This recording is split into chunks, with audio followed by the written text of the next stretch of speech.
প্রিয় দেশবাসী, আসসালামু আলাইকুম রহমতুল্লাহ ওবারাকাতু। আপনারা আশা করি আলহামদুলিল্লাহ সবাই ভালো আছেন। তো আমার ভিডিওটি বেশি বেশি শেয়ার করবেন এবং আমার সাথে থাকার জন্য চেষ্টা করবেন। আমিও আপনাদের পাশে থাকবো, আপনাদেরকে নিয়েই আমি কথা বলবো। আমি এই দল করি সেই দল করি সেটা বিষয় না, বিষয় হচ্ছে আমাদের প্রধানমন্ত্রী বিগত আমাদের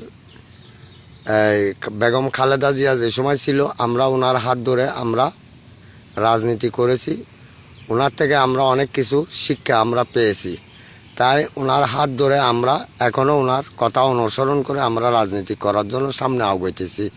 কিন্তু মাঠ পর্যায়ে আমরা দেখতেছি যে আপনার বিগত সরকারের সময় এবং আমাদের ইউনূস সরকার যে সময় ছিল সেই সময় কতগুলো বাড়ির থেকে মানুষের আইডি টাইডি নিয়ে ওদেরকে বয়স্ক ভাতা দিবে বলে ওদেরকে আইডি কার্ড নিয়ে ওরা অনলাইন করে ফেলছে, কিন্তু ওদেরকে কোনো বয়স্ক ভাতা দেয় নাই। এখন ওদের কার্ডগুলো দেখলে এই কার্ডগুলো নিয়ে কম্পিউটারের দোকানে অনলাইন করতে গেলে ওরা বলে যে এগুলো কার্ড হয়ে গেছে।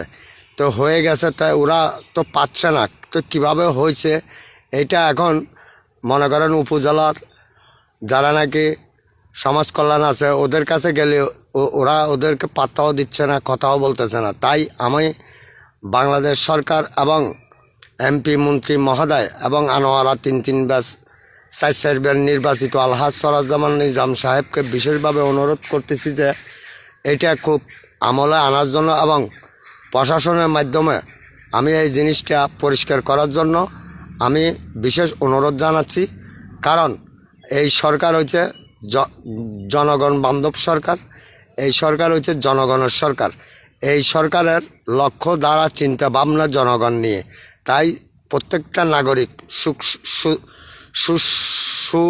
সুবিধা পায় যাতে, সেই লক্ষ্যে আপনারা কাজ করবেন। আর নইলে অটোমেটিক আপনারা ভাইরাল হয়ে যাবেন। কারণ এটা মোবাইলের যুগ, এটা ইন্টারনেটের যুগ। আপনারা কেউ যদি অপকর্ম করেন তাহলে অতি শীঘ্র আপনারা ধরা খেয়ে যাবেন।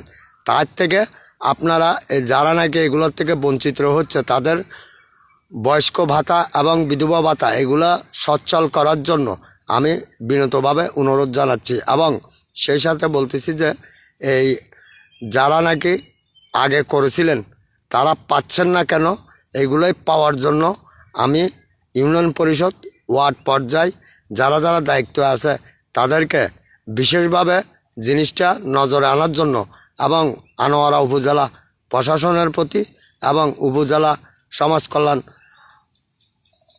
মন্ত্রণালয় অফিসিয়ালতি আমি সবার কাছে বিনীতভাবে অনুরোধ জানাচ্ছি এই জিনিসটা আপনারা আমলে আনবেন। তো ভালো থাকবেন, সুস্থ থাকবেন, ধন্যবাদ।